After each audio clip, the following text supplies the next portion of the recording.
हरतालिकेची पूजा ही भाद्रपद शुक्ल तृतीय तिथीलाही केली जाते. ही तिथी 26 ऑगस्ट 2025 वार मंगळवार या दिवशी आलेले आहे. तर या दिवशी आपल्याला संपूर्ण विधिवत पूजा आहे ही करायची आहे.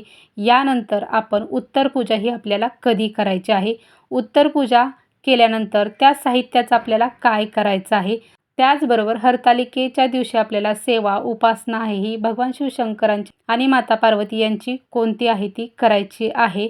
उत्तर पूजा करत असताना आपल्याला कोणता नैवेद्य आहे हा आपल्याला दाखवायचा आहे. त्याचबरोबर उपवास हा आपण कधी सोडायचा आहे, उपवास सोडत असताना हाच पदार्थ आहे तो आपल्याला प्रथम खायचा आहे आणि हा उपवास आहे हा आपल्याला सोडायचा असतो. तरच व्रताचं आपल्याला संपूर्ण फळ आहे ते मिळतं. तर ही जी संपूर्ण माहिती आहे ती पाहण्यासाठी खाली जो त्रिकोण दिलेला आहे त्यावरती आपल्या व्हिडिओची लिंक आहे. त्यामध्ये सर्व काही सविस्तर माहिती आहे ती दिलेली आहे. तुम्ही त्यावरती क्लिक करा, तुम्हाला सर्व काही सविस्तर माहिती आहे ती मिळेल. श्री स्वामी समर्थ.